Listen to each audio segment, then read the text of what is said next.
Hello everyone and welcome back to Let's Play the Legendary Starfy, Densetsu no Starfy, or Starfy Origins. Looking for Ogura? I can take you close to where he is. There's a strange door along the way that also deserves a check. Wanna go there now? So you've got some time to deal with Ogura then. Go get him, Starf. In the last part, we once again continued through post-game redoing stages. We namely focused, I believe, on the end of the Undersea Shrine and a lot of the Sea of Sky, and even the earliest portions here of Pufftop. And now it's time for us to go finish this post-game grind of playing the same stages over and over and over and over again, once and for all. There's only 2 treasure chests left for us to get in the game. Both of them are over here near Ogura. In fact, one of them is just near Ogura, and the other is actively at Ogura, so we have to go beat the final boss again, surprise, surprise. Now, getting a little ahead of ourselves here. The way this video is going to be structured is going to be a little weird, in that we're going to do this, we're going to go beat the final boss, but then we're going to see the other 2 endings. You see, this game actually has 3 ending cutscenes and dialogues with, like, Starfy's dad and all that. There's the one you get at the end of the game no matter what. But then here in post-game, there are 2 more you can see, and it entirely depends on how many treasures you have when you beat Ogura. If you beat him without all the treasures, you get the second ending, and if you beat him with all of them, you get the third. Although if you just see the third in the main campaign, so to speak, you can still see the second one in the same menu where the sea gems is and where the staff roll is that we saw already. It's like the 5th option, I think, on the level select menu. So the way we're going to be structuring this is we're going to do the final boss, then we're going to show the second ending, and then show the third ending and talk about my thoughts on the game during the actual credits. Just to kind of get that out of the way.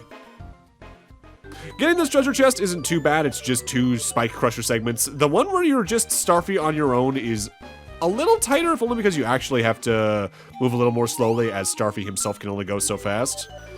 But now, if we check ourselves our picture book, we have now seen every creature in the game. 202 out of 202. So now all that remains, literally, is just getting that last treasure chest. And to do so, we need to go unlock those 3 levers once again in order to open the door to Ogura's battle room. Kind of wish you didn't have to do this, considering they changed so many other level states around here in post-game, but oh well, I guess it's good for grabbing some last-second star pearls if you need it. Actually, it probably would have been nice if there was maybe a treasure chest in one of these at the least to redo them, but oh well. Here we go. Time for, I guess, round 4, technically, against this guy. No, it's round 2, part 1, more accurately. The final treasure's in my possession. Let's battle, winner take all. So, to my memory, the only major difference here in Phase 1 is that the magic ball itself will move towards you quicker, but so does Ogura. Ogura is a lot more aggressive trying to beat you back, and he also moves faster in doing so. That's about it for Phase 1's differences. There's no extra attacks you need to worry about, like them firing multiple balls at you, or an extra attack to try and guide you more into the ball itself. Pretty straightforward, easy phase. If anything, it just takes a while depending on either how much he wants to try to bounce you back, or where you're trying to move around it in order to try and bounce him into it directly. In the meanwhile, though, something to note that makes the final boss much harder here on the revisit. In the main campaign, before each of the phases, there was a mermaid shell to give you a health reset as well as a checkpoint. That is no longer here. You have to do all 3 of these phases in one go. Now, your health still technically regenerates, I believe, between each of the phases, but there's no mermaid shell to guarantee your slot there. If you take a game over, you're probably going all the way back to the checkpoint before this phase, so be careful. Now, admittedly, that sounds bad, but it's only really bad in Phase 2, because I think Phase 3 is easy enough to get around even with the changes it has, and Phase 1 itself is relatively free, maybe take a hit here or there with it, not too bad. Speaking of Phase 2, let's speed past the enemies in this first area and get straight to what Ogura has to say before Phase 2. Do you really think that you can defeat me? Time to transform and take things seriously. Phase 2 has some pretty similar differences to Phase 1. It generally moves faster, the acceptance rate of his face to have the cannonball wedge in it is a little lower, it feels like, in general, so you need to be a little more precise with getting him in there.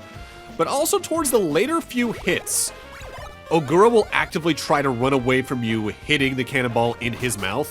To the point where what he does in the final hit in particular is he turns around to face the other direction, so you can't charge directly into his face. What you more accurately need to do is charge below him and then up into the bottom of his chin, because that will still activate the cannonball and cause that hit of damage. I still think the hardest part about this particular phase is actively getting the cannonball to enter his mouth, but once you get it in there, for the most part, it shouldn't be too bad to actually have that damage count off. Just keep in mind, again, that the cannonball bounces faster and faster the more it gets bounced around, so that can be kind of lethal against yourself in some cases. Phase 3 is the phase that gets the most differences, but you should still be wary of this one. In fact, I'd say dying here is arguably worse than dying in Phase 3, because at least in Phase 3, there's more excuses for it. Here in Phase 2, it's just that it's an annoying thing to hit, and it's easy to overextend yourself and probably get too aggressive and bounce the cannonball right back into yourself. Time for Phase 3. You finally made me angry. Now to transform again and become even stronger. No matter how many times you beat me, I will just keep coming back. You cannot win. So this boss already had more HP than any of the other ones, not discounting its phases as 1 health bar, in that it had 10 health on the first go. Now, unless you do a very specific thing, every single health bar takes 5 shots to the eyes to take out. I actually attributed some attacks, to my knowledge, that this phase has to the version of it we fought in the main campaign. Namely, I think, where the hands both grasp you and try to crush you to death, on top of the extra hand attacks it has. Otherwise, most of the attacks are the same, but there is a shortcut in this particular phase. I mentioned it even a little bit back in the first fight. Whenever he's doing this attack and his eyes are all bloodshot, if you hit his eyes during that, you automatically take out the current bar of health. So you can take this boss out in 5 hits, you just need to be a little more precise about it. And that is a nice, handy way of doing things. I think it's actually a really interesting way to have a boss fight like this. But the 25 shots can also go by pretty quickly, because you can hit him several times before he actively goes out for some of his more of extreme attacks. Again, this is probably my favorite boss fight in the game. At this point. Oh, that's actually one other new attack, where he clasps his hand together and hits the ground with them. That can do damage itself, but if you don't hit him while that's going off, he'll continuously slam his fists down on the ground, and that can make rocks rain down from the ceiling. So watch out for that. Hit him as quickly as you can to avoid that going off the way it properly can. Since your health gets reset between every phase, you don't need to worry too much about this, but try to at least make it so that you maybe only get hit once per his equivalent health. Because if you take too many hits during an early part of this fight, it can get kinda stressful by the end of it. For now, let's talk again about something I mentioned last time. This game has 3 endings. We saw the first one when we beat the main campaign, but the remaining 2 depend on whether or not you beat Ogura here on the revisit with all the treasures in your inventory or not. You can see either of them if you just get all of them all the same, because there you go into your secrets menu, so to speak. But we're going to be showcasing the incomplete ending before we go after the 100% ending, because that is game.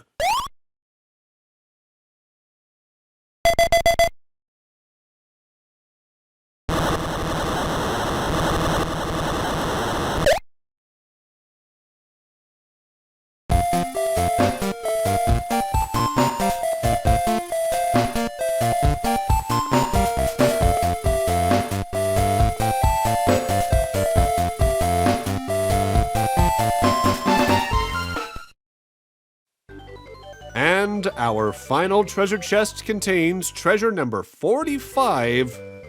Perfecting every single treasure in the game, we now get the crown.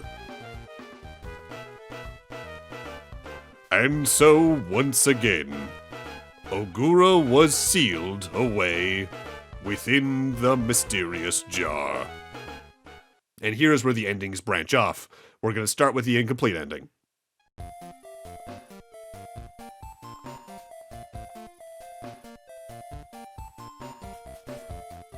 While I'd like to congratulate you, how did Ogura even escape?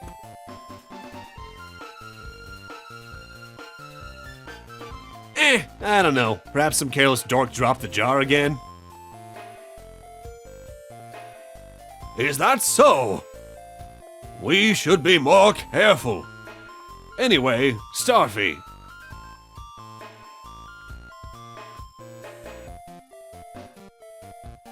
You still haven't found all the treasure that was dropped. Hurry and search for it.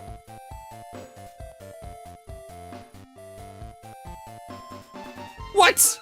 Hey, Starf! You haven't found it all yet? You bonehead! That treasure belongs to me! Hurry up and get it back!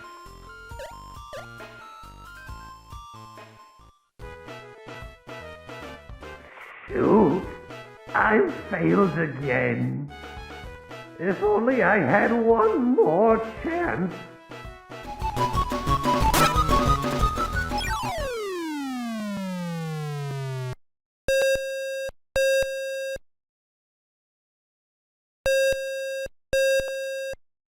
I really don't like how slowly the text scrolls in these endings, by the way. I can do nothing to accelerate that. For now, let's take a look at the full ending.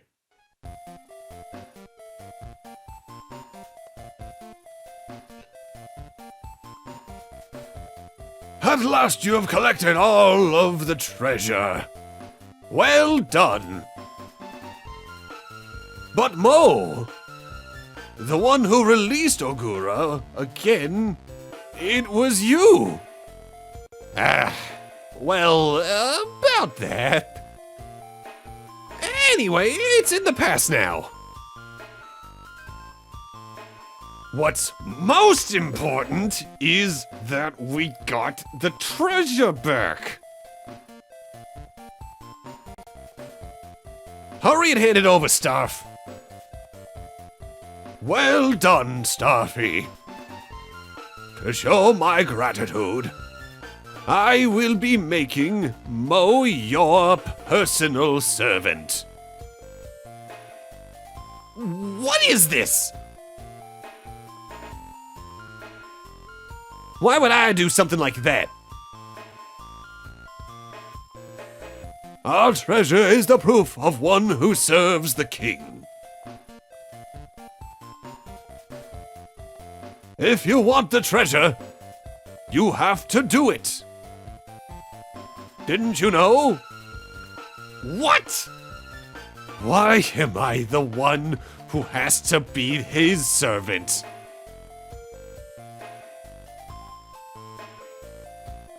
And with you, I'm sure things won't be simple either. Why did you give me that treasure?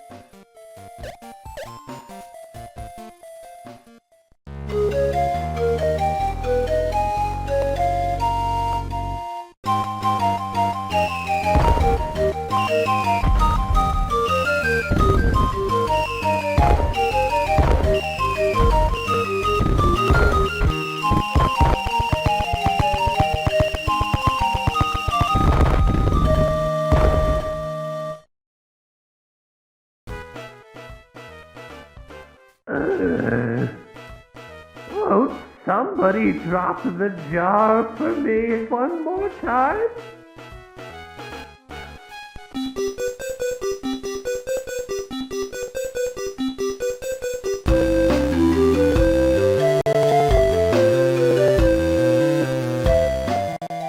And finally, our last reward for getting 100% of the treasures, we get to actually learn a little bit about why Mo was doing all this. Otherwise, that's the legendary Starfy / Densetsu no Starfy / Starfy Origins. As someone who played the game we eventually got here in the West, Starfy 5, as a kid, it's interesting to come back here. From my memory of it, I do like the 5th game more, but this is honestly a pretty solid platformer for the GBA, especially for what is definitely meant for younger audiences. There's still enough going on here that I think it's interesting to go back to. It's really cute, the music's really good, and I gotta say, the Starfy translation team did a fantastic job writing the dialogue in English in a way that felt authentic to what I remember the 5th game being like. So I'm really looking forward to whenever they get to doing Starfy 2 and maybe some of the later ones after that. My biggest problem with this game does come down to I think its post-game isn't structured well. The treasure chest hunt is very tedious, and while this ending is cute, I don't think it's necessarily worth the time you put in to get it. Which, at that point, that's on me because I shouldn't always go for 100% in games. It's kind of a problem at this point in some regards, but considering the way the game is otherwise, I really feel like they want you to do this because otherwise getting all the star pearls doesn't feel like you'd have enough or things like that. But at the same time, that probably comes down to this being first game syndrome from what I know about Starfy 2, so the later games are probably structured a lot better to that. Hell, Starfy 5 is in my memory especially. But I still think this is really worth your time. As I said several times already, throughout basically every single video description and the playlist itself, there is a link for the patch if you want to play it. I really recommend it. This game is really fun. And that's how Mo got sucked into all this, by the way. Man just saw Ruby was like, hello, I'm on to that now. Next time we meet up for Starfy, assuming that translation patch comes out, it would be Starfy 2. Otherwise, if that takes too long, I might just decide to skip straight to Starfy 5 because that was the one I had growing up. But we'll see what happens. I have some plans for what's coming up next, but I think I'm gonna take a few moments after I get the post edits done on this, like the fast forward filters and the sidebar visuals, and work on some Battle Network 3 recording finally, because I'm kind of letting that go after I recorded Network Transmission, so I should probably go do that. Also, if you're wondering who those other 3 clams were on the final postcard image, it's Mo's siblings, the entire reason he did this. I love this. This is adorable. I might not like Mo a lot as a character, but this goes a long way to make the way he is make more sense, and you understand why he was so seemingly greedy focused. He's doing it for his family. I love that. That's so cute. But with that, I'm going to need to end this LP off here. Thank you guys for watching, have a great night, and take care, and I'll see you guys next Let's Play, whatever that may be. See you guys then.